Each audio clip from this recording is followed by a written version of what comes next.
Let's look at chapter, well, I pretty much got through chapter 2. Let's start into chapter 3, and we'll finish chapter 3 next week. Bear with me a second. I'm going to shut down this one system, and maybe that'll help.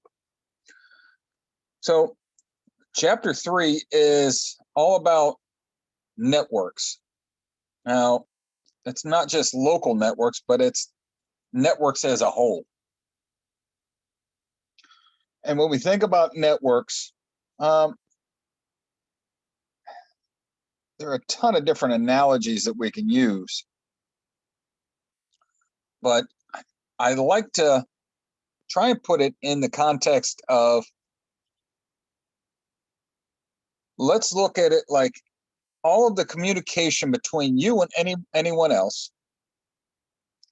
has to take place through FedEx or the US mail system or UPS. Let's say that that's the only way you can communicate with anybody else. So given that, those networks already exist. And for you to get a message to somebody else over those pathways, if you will, those connections, there's some things you need to know. One is, what type of communication are you going to use? And by that, I mean, which of the three are you going to use? Each one has their own protocols, the rules that you have to go by. Some are a little bit bigger than others. Depending on how big the package is that you want to send, they may or may not be able to send it for you. You may have to have some kind of special connection. But in any event, whatever you're going to send to the recipient, who you're going to communicate with, some things need to take place. The package you're going to send needs to have an address on it. Where is it going? To whom is it going? Things of that nature. So where, who's it coming from? So who are you? Where are you sending it from?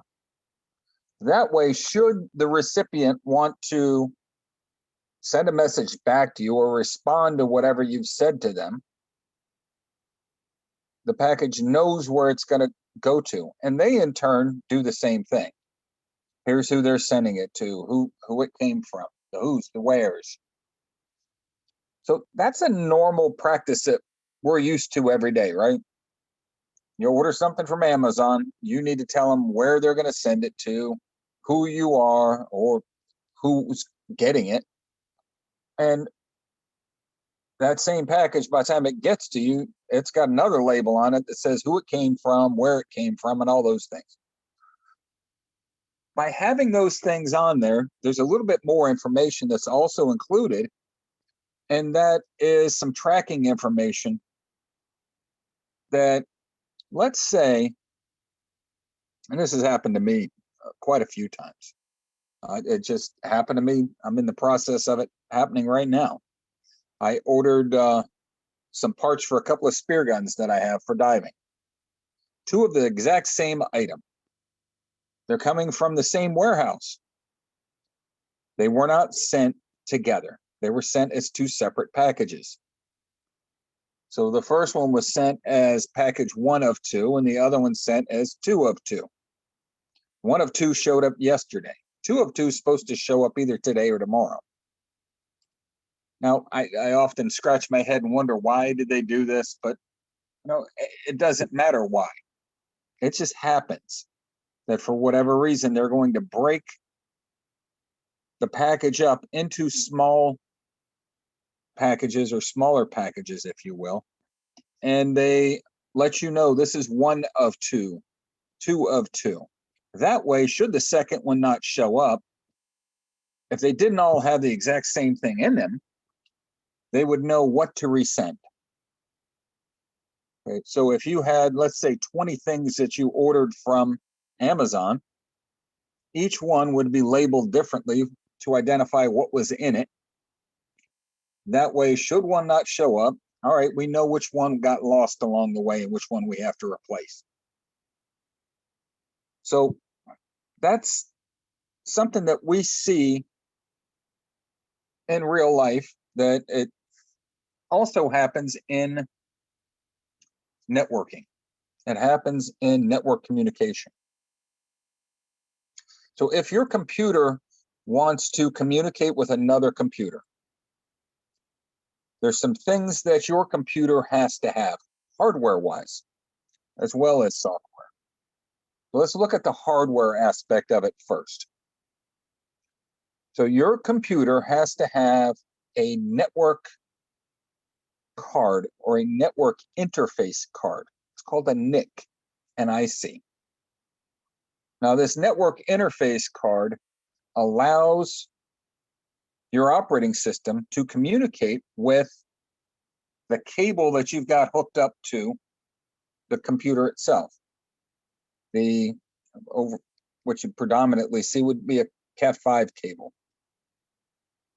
Okay, and then from there, you could have other devices along the way to get you to your internet service provider.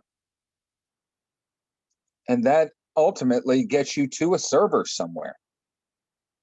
So your system will connect to some server, and then that will route the package to its destination. Kind of like you send something through FedEx, it gets to their hub, and then they forward it to the final destination, or whatever the next stop would be on the way to the destination. They know where it came from and where it's going based on the labeling that's on the package. The same thing holds true with what's being sent over the network. And we'll dig deeper into that in a little bit. So we've got our system unit, our computer box, if you will. It's got a NIC in it, a network interface card. And that network interface card has on it, we'll call it a physical address today. Now, in the past, it was called a MAC address. It's a media access control address.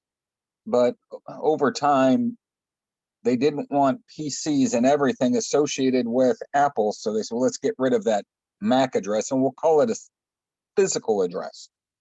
The physical address would equate to your home address. It's a unique identifier for that system.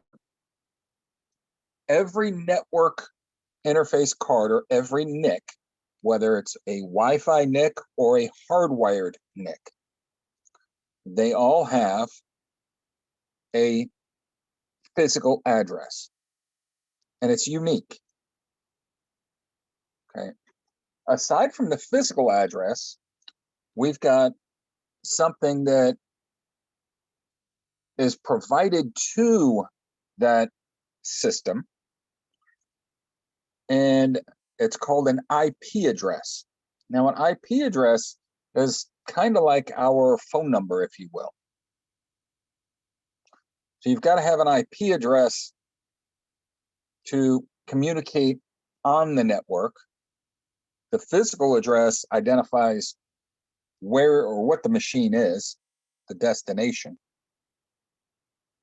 And with those two pieces of information, these packages can get to you. If you're going to send a package, you need those two pieces of information at a minimum to get the package to the destination. So where do you get those two pieces of information? Data.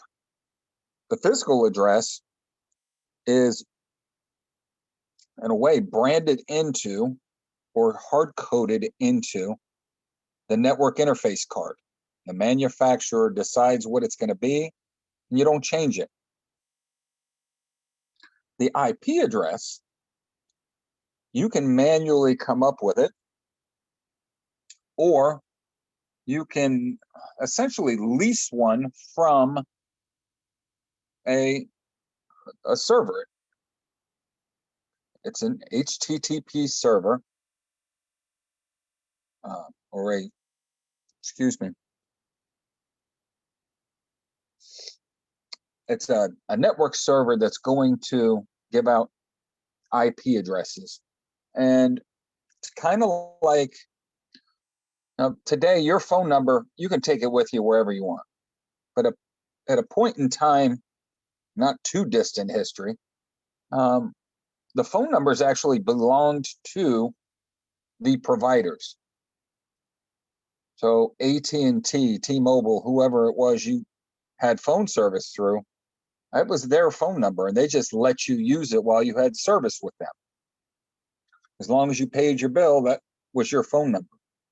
But then people complained when they didn't pay their bill and they lost their phone number, and then all of a sudden somebody else has got the phone number. That wasn't right. That phone number was a unique identifier for them. And now that is the case. That's your phone number unless you want to give it up and get another one.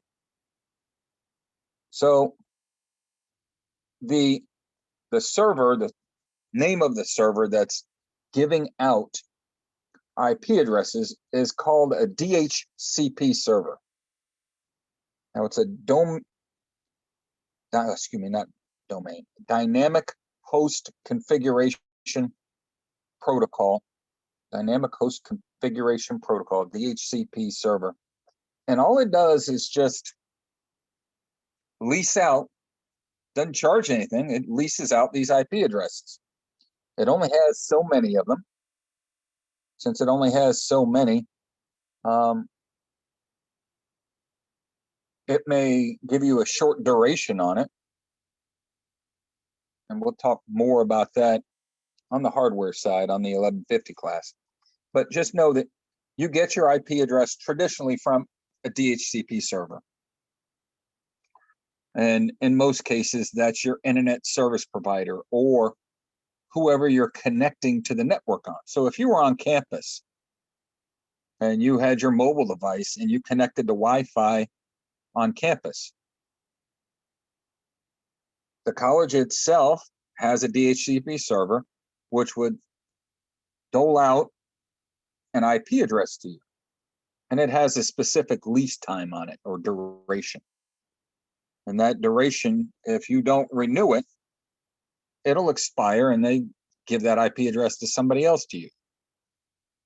So having this IP address that identifies where you are, as well as looking at the physical address, identifies what machine it is. So we're going to connect over a network. Now this network, I like to look at it, it's kind of like a spider web of sorts. But, you know, the analogy of like a FedEx network, that works. And in the FedEx network, they're sending packages back and forth all the time.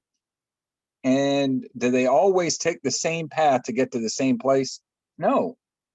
It may see that there's a bottleneck in traffic going one route, and all of a sudden, the servers will reroute the packages a different path to get them to the destination more efficiently.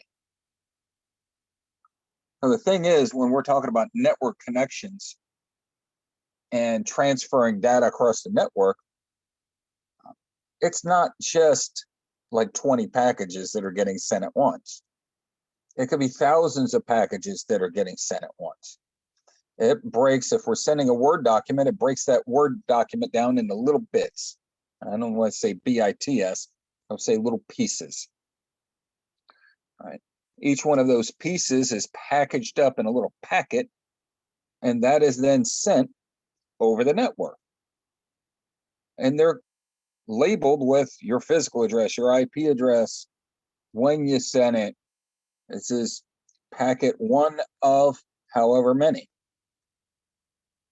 When the receiver starts receiving these packets, they then start reassembling everything, and they know, all right, I got 1,023 packets coming in. I ended up with 1,020. Which ones am I missing? These 3. They send a message back to the server. I need you to send those 3 again. Right? That's how that communication goes back and forth. Now, the networks, how they're set up, there's different forms of networks, and it all boils down to the physical structure of it, who's connecting to whom, and how is it taking place. Now, I can have in my home a wireless connection over Bluetooth or Wi-Fi, and have my own personal area network, or PAN. I've got a number of different devices that are all connected via Wi-Fi and Bluetooth so that I can control them within my home. That's a PAN. I don't have a server. They're all connected, interconnected in their own little way. Excuse me. I could also have what's called a LAN, a local area network.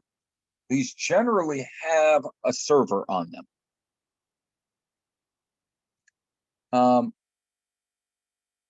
Homes, small offices traditionally would have a LAN, and something that's come up new in the past few years is a wireless mesh network.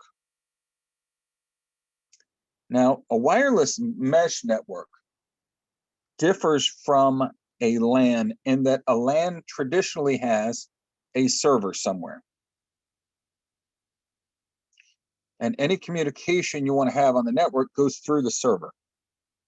Your packets are routed through that server. So you send whatever your message is, it goes to the server, and the server forwards it off to the destination, and vice versa. But in a wireless mesh network, it's different in that there's traditionally no server. It's like a group of people standing around in a room having a conversation. I don't have to talk to one individual to be able to get that communication to the person I want to talk to. I don't have any proxy or intermediary that I've got to go through. We're all just in the same room, all connected, and I can choose to communicate with whoever within that. Now, we see a lot of this in IoT, the new, we've got mesh network connectors in the home, and they all talk to each other. No matter where you are in the home, you're able to connect to and talk to anybody within that network. And there is no server necessarily that you're going through. It just happens to be another connection, another type of connection, if you will. Some cities, I remember seeing this when I was in Singapore a couple of years ago, have what's called a metropolitan area network. If you're a citizen of Singapore, you have free access to the internet wherever you are. They've got, I don't want to say light poles, they've got Wi-Fi access point poles all over.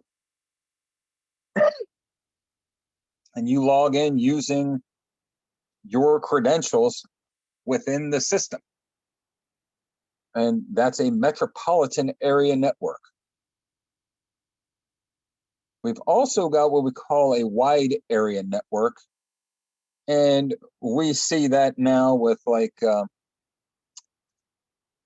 Verizon and their 5G, or T-Mobile and AT&T with their 5G. They've created a network. Now that's a system of connections that are comprised of different types of media. Now it could be a fiber optic cable, it could be satellite connections, cell connections,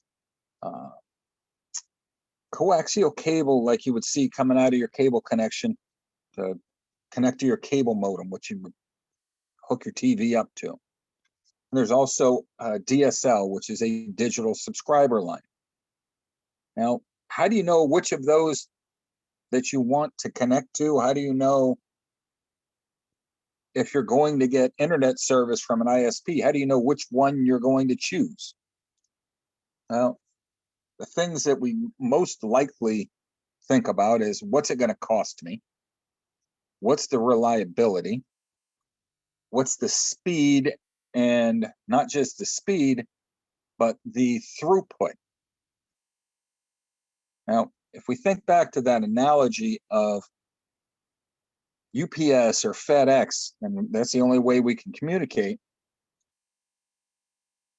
If I want to send a package, let's say it's an engine block for a car, I'm not sending it through the US Postal Service. It's not going to happen. The package is just too big. FedEx they'll do it. UPS will do it. It's going to cost me some money, but they'll do it. They'll have a special truck show up with a forklift or a pallet jack or something like that to be able to load it up. And depending on the situation, they may say, well, you need to have your own forklift there to put it up in our truck. Whatever it may be. But I need to know how big are the packages that I'm going to send, and what am I using this for? A lot of people have switched over to just using their cellular system, and they've got sufficient connectivity through that. We could also get connection through excuse me, a hardwired phone system, which is a digital subscriber line, or we could get it through the cable company. Now, the difference between a digital subscriber line and the cable, in essence, what it boils down to is DSL has what we call nodes, and essentially they're like a repeater built into it, and they'll send the signal out. They can only get it so far, and the signal just starts getting weak. The farther you are away from a node, the weaker the signal gets. And when it comes to cable, that's not necessarily the case. And that deals with the physical topology, or the hardware that's actually used within the topology. So if we're going to have our connection to the internet, generally we're going to have an ISP, or our internet service provider, and they're going to have some kind of cable connect to, let's say we're going to get internet at the house. Cable's going to connect to our house. Now, when I say cable, I don't necessarily mean cable TV cable. I'm talking about some physical connection. It could be a Cat5 cable. It could be a coaxial cable. It could be a fiber optic cable. Different types of connections. And that's something that we'll cover in CNT 2000, or we deal with it in part in CTS 1150. But nonetheless, so you've got this cable coming to your house. The ISP is going to connect to a modem. Now, modem, the name of it came from modulate, demodulate, and that's the type of connection that we used to use back in the day. And it's not necessarily the same as what it was in the past, but look at it as it's taking a signal from your ISP server and it's connecting it to you at your physical location. Now, that modem has an IP address associated with it. And that IP address is what you're leasing from that internet service provider. You can take that and set up your own router and the side of the router, not the physical side of it, but the software side of it, that's pointing or connecting to the modem will mimic that IP address. And then the software side of the modem pointing to the rest of your devices would then route out IP addresses that are only local in your local network. So that router routes packages from the ISP using that IP address the ISP gave you to devices on your local area network that have local IP addresses that your router has doled out. Your router can act as a DHCP device. Okay. So that addressing is real important. Now, some of the things that, like I said, some of the things that we think about is the price of it. Throughput is a big deal. And on page 127, there's a table 3-1. Become familiar with the different technologies, whether it's wired, wireless on cellular, or wireless on telephone.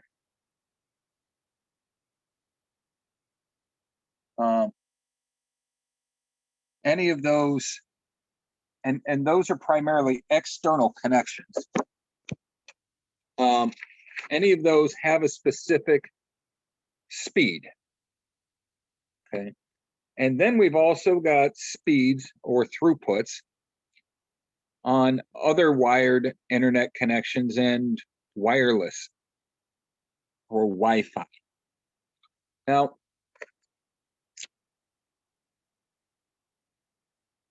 if we're looking at the different speeds, there's something I want to emphasize, and if it sticks with you, I did what I'm supposed to be doing. There's a saying that a chain is only as strong as its weakest link. Essentially, it's the way things are. It's a true statement. If I've got a chain and I put as much force as I can on either end of that chain, the chain's going to break at its weakest point. We take that same kind of logic and apply it to speed within a system. Let's assume you're driving down a one-way road, one lane, one way. There is no passing. The maximum speed that you can travel is as fast as the slowest person ahead of you. Now think about that. One lane, no passing. The fastest you can go, or the fastest that system can operate at, is as fast as its slowest component or the slowest person on that system, within that system. We can take that same logic and apply it to networking. We've got different devices within our networks. So if I've got internet service from, was it Comcast? I'm paying for a certain speed. Okay. It could be, let's say it's 100 megabits per second. I've got fast Ethernet from Comcast, and that's not actually fast Ethernet from Comcast. It could be faster than that. But let's say I got 100 megabits per second. That's what I'm paying for, and that's what they're giving me. Now, within my home network, now up to my modem, they're providing me 100 megabits per second. Now, anything I have in my system that runs faster than 100 megabits per second, does that mean I'm getting my packages from whoever's sending me information faster than 100 megabits per second because my computer runs faster than that? No. It's only as fast as the slowest component within the system. So if I'm guaranteed to get 100 megabits per second from Comcast, that's as fast as I'm going to get from Comcast. And that's as fast as I'm going to get as things I'm receiving. If I go put a real fast router in, I'm still at 100 megabits per second. If I go buy the fastest network interface card, NIC card that I can find, I'm still at that 100 megabits per second. So that idea that my system is only as fast as its slowest component holds true. Now, does that mean that I can have a DVD player that's a wireless connection to a display, and both of those systems run at 802.11n, which is a wireless connection, up to 600 megabits per second? If they're talking between each other at 600 megabits per second, that's how fast that part of the system is. And it could run 600 megabits per second. If I was downloading or streaming something over the internet, I'm limited to 100 megabits per second. That's the slowest within that part of the system that I'm using. Okay. Now, if somebody at the other end that I'm communicating with has a slow system, that's slowing it down as well. So the system's only as fast as its slowest component. So when you go to buy something, you want to go buy a device, let me go get a new router. The new routers are running at or using 802.11ad. You might find a cheap one that's running 802.11ac. And that's been around for a while. Typically, 802.11ac will get you 1.3 gigabits per second. 802.11ad up to 7 gigabits per second. But if your ISP or your internet service is only 100 megabits per second, that's how fast that router can work. So just keep that in mind when you're going to purchase something. The system's only as fast as its slowest component. Now, you may get that router to be able to communicate within your LAN. You can have a media server in your home network that has, I don't know, let's say somehow you've got a hard drive that has 1,000 movies on it. And you want to stream those movies across your system to different displays. Call it a TV, call it a display, call it whatever you want. And you run that across an 802.11ad router to get that signal to the display.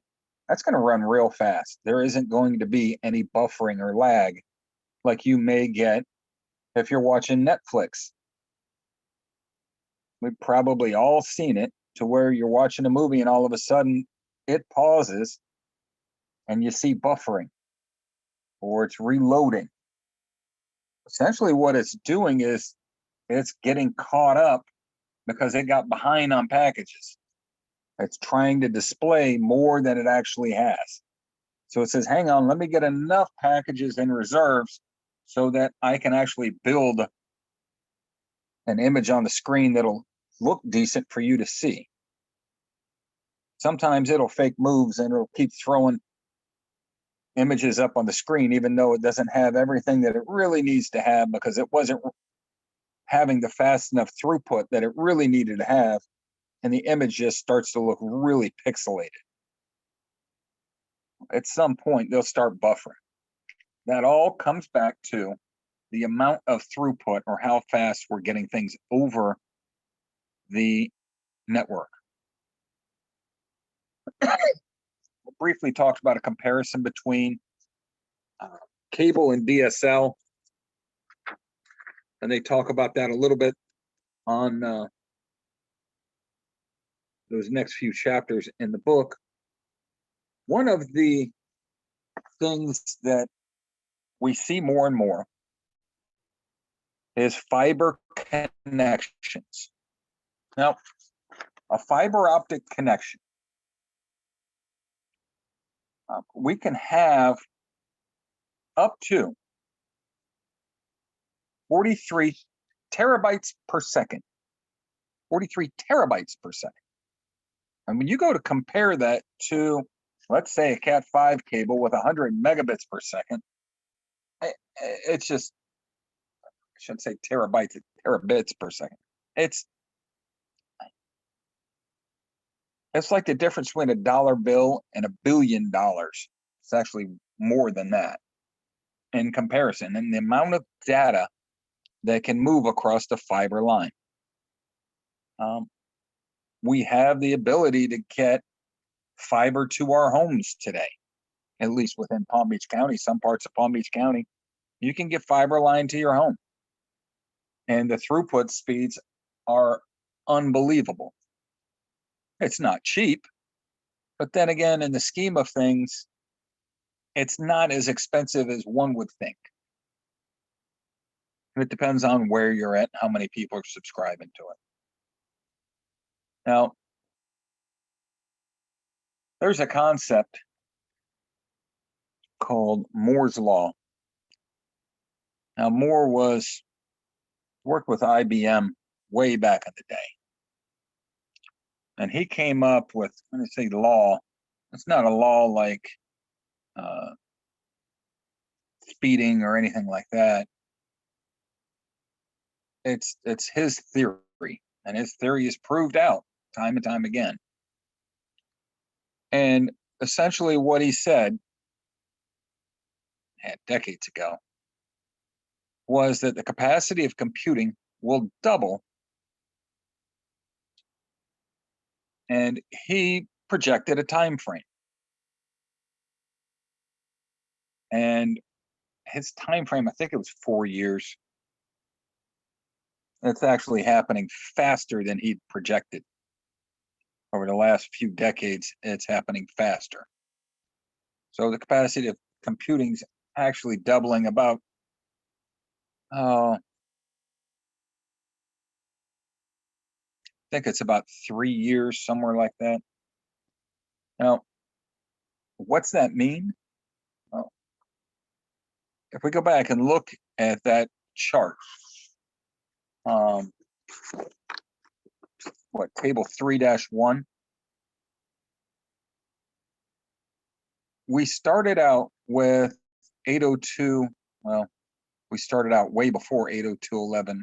We started out 802.11a, which was 54 megabits per second. And it wasn't long after that we ended up with 802.11g. Now, let's say we had 802.11a wasn't as common. B was 11 megabits per second. A few years later, we're at 54 megabits per second. One too many years later, we're at 600 megabits per second. So it's doubling and then some. If you think about RAM, the amount of RAM that you need for a computer system, it just keeps going up, doubling, doubling, doubling. The standard size of a hard drive, the same thing. What's normal today could be 2 terabytes. 2-3 years from now, it's 4. A few years later, it's up to 8. A few years later, it's up to 16. And I think back to when I was in college and networking was young, and we had a discussion about what a terabyte of memory was. The concept was so foreign to us, and the idea of having a terabyte of storage was so expensive that only major corporations at that point could have it. I've got a thumb drive now that can hold it. So that's Moore's law changing over and over and over again. We see it in action. Now, when we go spend money, we expend our resources to acquire resources. We've got to keep that in mind. So if you're going to purchase a network device, think about how long it's going to be valid or current or able to interact with other technology that is current. If somebody says, hey, I want to sell you an 802.11g router. I don't want an 802.11g router because that's so outdated. It may not be supported in many ways in the short-term future. Okay. One of the things that you may run into from time to time, is that these Wi-Fi connections, the 802.11n, 802.11ac, 802.11ad, they may not be backward compatible with devices that use the older protocols. And that's essentially what it is a protocol. The rules that the devices have to play by to communicate across the wireless network. I recall being over my brother's house one time. He had an 802.11n router, and I had an 802.11g cell phone. And if I wanted to connect to his network, what that essentially meant was, if he allowed me to connect, which was a setting on his router, as soon as somebody that was 802.11g connected to that router, everybody on that router got throttled back to 802.11g. Oh, that sounds like that system's only as fast as its slowest component. Yeah, it's what it was. I became the slowest connection on that system, 802.11g, and by me joining that system, that router changed how it did things and treated everybody like they were 802.11g. So we've got to keep that in mind when we're interacting with others or allowing others to interact on our systems. How is accepting the slower connection going to impact our network connections or network speeds? Okay. We've got a program at Palm Beach State that's an internship program. I've been working with a company called DICOM now for a couple of years with internships. And they've hired dozens of Palm Beach State students for the internship.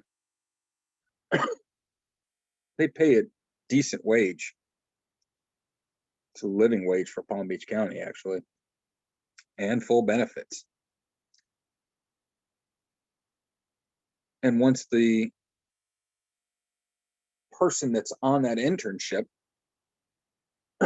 excuse me, and our internship is actually a course. Once that course is over, you still have your job as an intern at that particular company. And when you graduate, you're traditionally offered full-time employment with that company. That company sets up manages and supports network infrastructure. And that's what we're talking about, is network infrastructure, how these things are connected and how they communicate. DICOM sets up cell towers, fiber optic cables, all the way to the drop, or the drop is the connection to your home. They actually contract with services to come hook up everything for you in the house, wire the house. Just talking to one of the gentlemen there that runs a local office, and he said it's gotten to the point that they're getting contracts or being requested to give quotes for potential contracts for network infrastructures for an entire metropolitan area. For example, AT&T may reach out to them and say, we need a quote. What's it going to cost for you to build a 5G cell network for Dallas? A turnkey solution.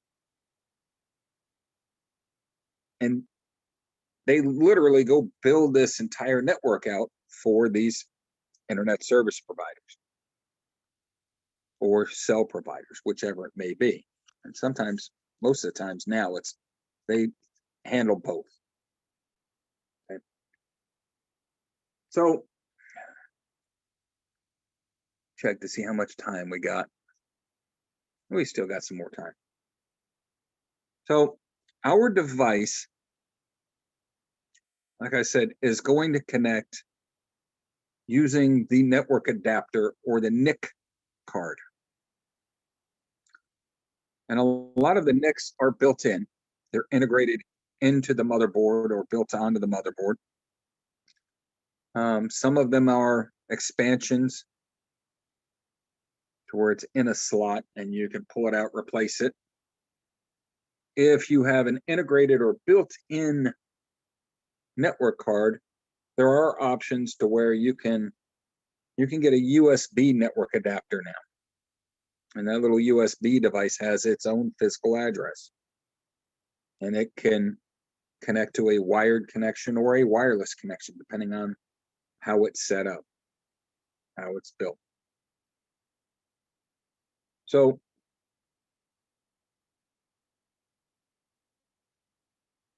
there's two different ways to look at this networking.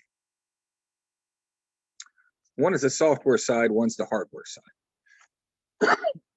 The hardware side, you've got to have the cable to connect to it. You've got to have the router, the modem. You've got to reach out to your ISP and make sure they've got the connection to you and set it all up. And here's your modem. And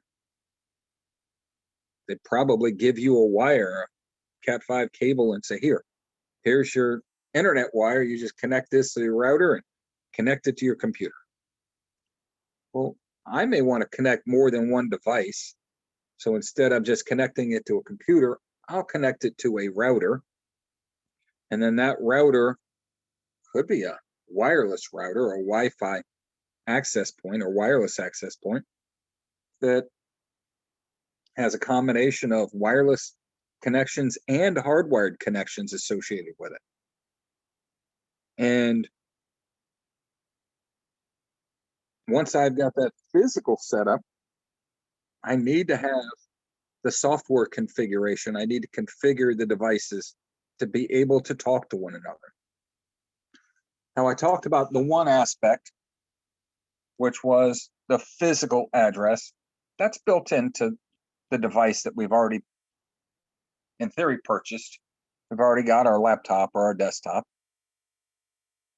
We can go buy a router, and we may have to set up that router and configure it to take the IP address from the modem, use it, and then we'll set up some kind of DHCP configuration to where it serves out IP addresses to anything I connect it to, my laptop, my phone, my TV, my fish tank, whatever. And today we can have anything in our home just about connected to the internet. When I said fish tank, I literally have my fish tank connected to my Wi-Fi. my AC unit's connected to it. There's so many things that we've got connected to it today.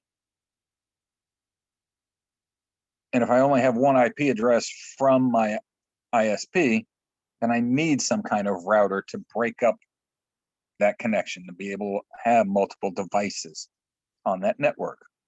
They each have their own physical address. They each end up getting their own IP address. And we need to think about some things that we would think about, and I think I talked about it before, relative to our homes.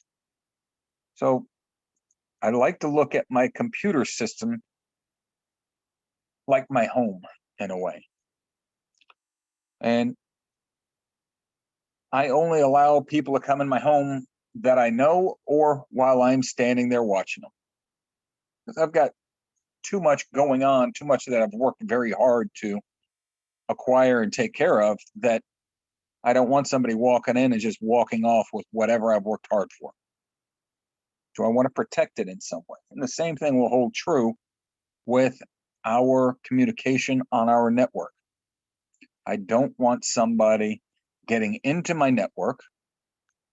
So all of the communication on my Wi-Fi system, on my wireless access point, yeah, I'm using 802.11 AC, but I'm also using a security protocol beyond that. Meaning I've got a type of encryption. Well, essentially what that means is, I compared it to FedEx and UPS, and I'm sending these packages. Here's package 1 of 3, or here's letter 1 of 3. Well, those letters, those packages, everything in them could be written in some special code. And if you didn't have the key to unlock that code, you can't read that letter. You don't know what's in it. That's essentially what takes place in our security over the wireless network. We have different types of security, and there's an encryption associated with that type of security. And then we're going to have a key associated with it. And if you don't have the key, you can't unlock the message. So when I go to send a message, the last thing I do is encrypt it with that key so that only the person with that key at the other end can unlock it or decrypt it. Excuse me.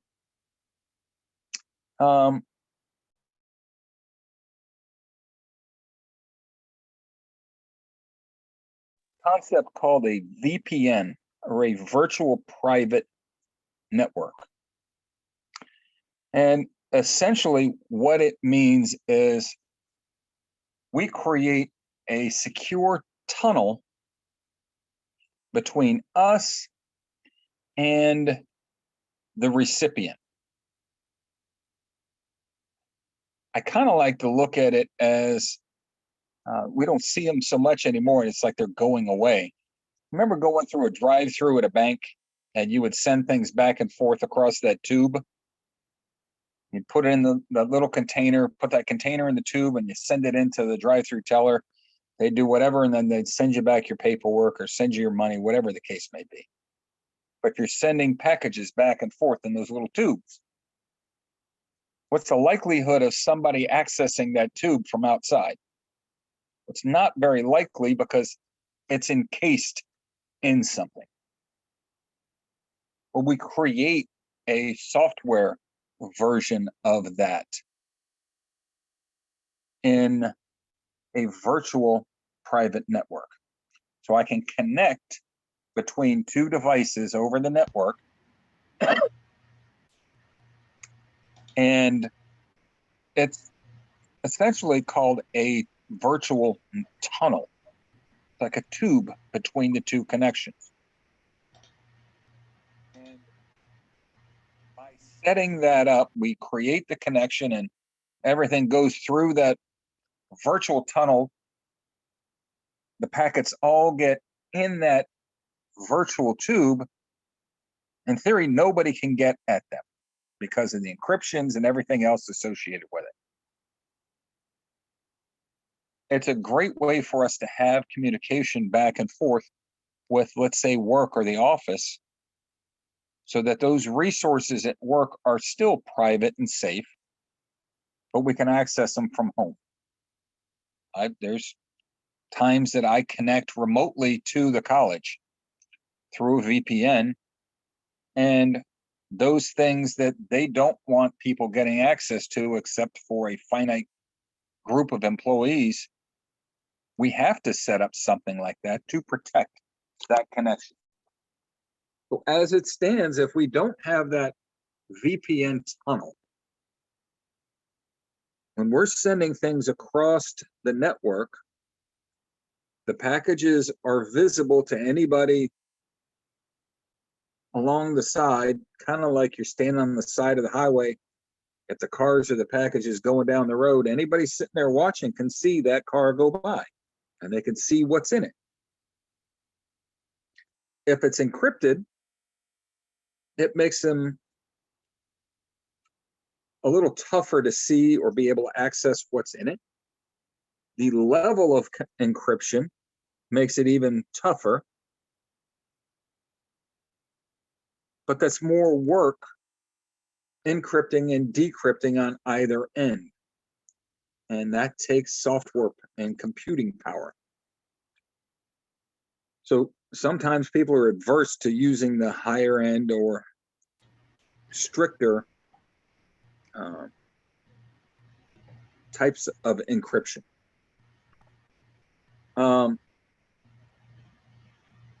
Sir, I have a question. Yeah. Do you hear me?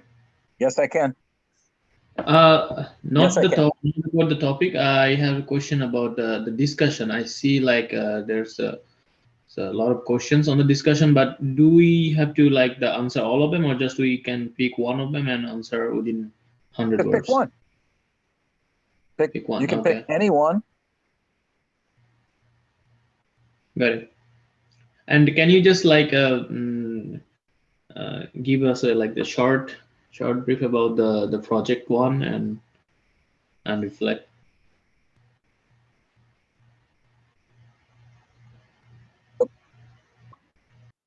Project one. Comparing the different operating systems again.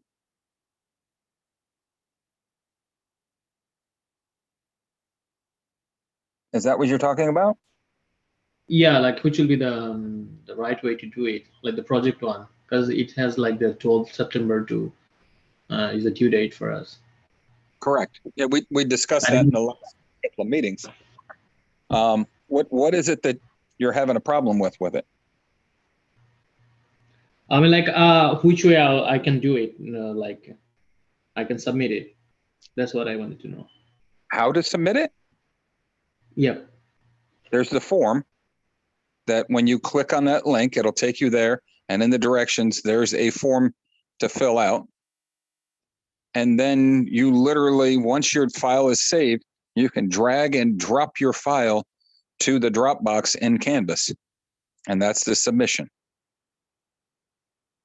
So I don't have to write anything differently in my Word file. I just have to choose them and write my answers, right? You need to choose them. You need to write your answers. Look at the rubric associated with how it's being scored. It needs to have a certain depth of analysis. It's not just listing, oh, here's different features associated with. It doesn't take much to go list the features, but why are they important, or why is that better or worse than the other operating system that doesn't have it? It's comparing and contrasting them, not just listing 3 operating systems and saying, here's what this one has. It's how are they different?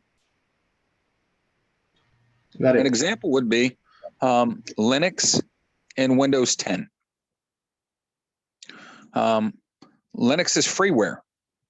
Windows 10 you have to pay for. Versions of Linux are command line. Windows 10 is not. So it's all depending on which version of an operating system that you were talking about. And somebody had asked me, what if they use server? Can they compare server in there as well? Absolutely. Server has some attributes that are similar to the other operating systems, and then many attributes or functionalities that are far different. And how do they differ? Price. That's an attribute, isn't it? What would it cost to buy Windows 10 if you wanted to buy it? What would it cost to buy an instance of server? What's it cost to get a version of Linux? So you want to get Red Hat. What's free? So depending on, that's how you can compare them there as well. Price, functionality, support. Is it supported?